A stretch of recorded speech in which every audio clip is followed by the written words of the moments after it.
Sur la station de pompage terrestre du gisement qui jouxte la mer au niveau du Port-Boué, le président Sergio Mattarella a pu mesurer l'énorme potentiel de baleines. 2,5 milliards de barils de pétrole brut et 3 300 milliards de pieds cubes de gaz naturel associés.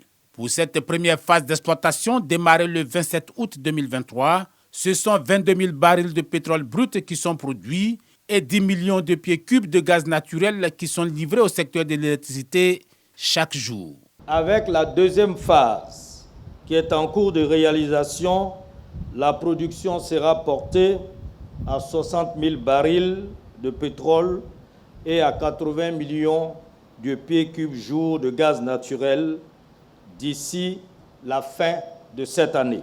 Baleine atteindra dans sa phase 3, envisagée à l'horizon 2027, un niveau de production de 150 000 barils de pétrole jour et de 200 millions de pieds cubes de gaz naturel par jour. Ce gisement est aussi le premier projet zéro émission nette de carbone en Afrique et détient le record mondial de mise en production pour un champ pétrolier de cette nature, avec juste 2 années entre la découverte et les premières productions.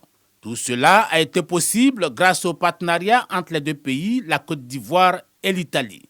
Ce partenariat ivoiro-italien a d'ailleurs permis de réaliser une autre découverte majeure début mars 2024, le gisement Kalao sur le bloc CI 205.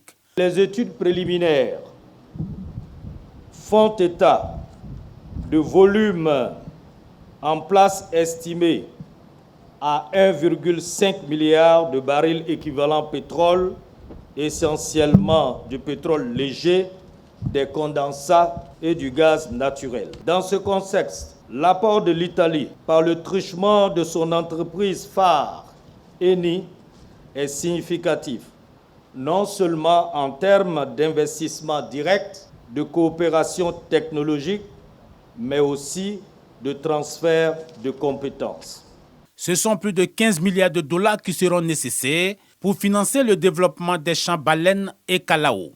Le président italien, dans le cadre du plan Mattei, devrait accéder à la demande du gouvernement ivoirien pour la construction en Côte d'Ivoire d'un terminal gazier doté d'unités de regazéification ainsi que de capacités de stockage dimensionnées pour sécuriser l'approvisionnement de notre pays en gaz naturel.